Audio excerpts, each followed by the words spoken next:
Welcome to 929 TV. నేను ప్రియాంక. బులెటిన్లో details చూద్దాం. ఉమ్మడి ప్రకాశం జిల్లాలో ఎన్టీఆర్ వర్ధంతి కార్యక్రమాలు పలు చోట్ల ఘనంగా నిర్వహించారు.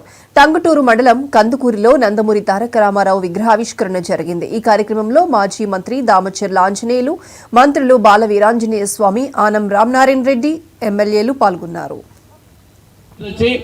నాయుడుపాలెంలో ఉండి ఆయన స్వయం కృషితోటి ఈరోజు అన్న ఎన్టీఆర్ కావచ్చు, పెద్ద ఆయన కావచ్చు, ఆయన సినీ రంగంలో కూడా సొంతంగా వ్యవసాయం వ్యాపారాన్ని వృద్ధి చేసుకుంటూ రాజకీయ రంగంలో ఒక ఉన్నత స్థానానికి వచ్చేటువంటి వ్యక్తి. అటువంటి వారి ఇద్దరిని ఆదర్శంగా మనం తీసుకోవాల్సిన అవసరం ఉంది.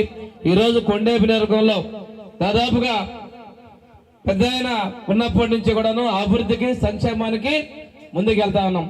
ఈరోజు నియోజకవర్గంలో అండగా దామచర్ల కుటుంబం, అదేవిధంగా ఈ జిల్లాలో పార్టీ పెట్టినప్పటి నుంచి పార్టీ మారకుండా కష్టాల్లో కూడా పార్టీకి అండగా ఉన్నటువంటి కుటుంబం దామచర్ల కుటుంబం అనే విషయాన్ని కూడా మనం గమనించుకుంటూ అటువంటి స్ఫూర్తి ప్రదాతల విగ్రహాలని ఆవిష్కరించుకోవడం, ఆ కార్యక్రమంలో పాల్గొనే అదృష్టం కలగడం కూడా చాలా సంతోషదాయకం తెలియజేసుకుంటూ ఈ రోజు నేను కొండేపి నియోజకవర్గంలో 3 సార్లు గెలవడం, ఇదే విధంగా మంత్రిగా రావడం కూడా కొండేపి నియోజక ప్రజలందరి యొక్క కృషి శక్తి ఉందని చెప్పి తెలియజేసుకుంటూ ఈ గ్రామం నుంచి వచ్చి నాయుడు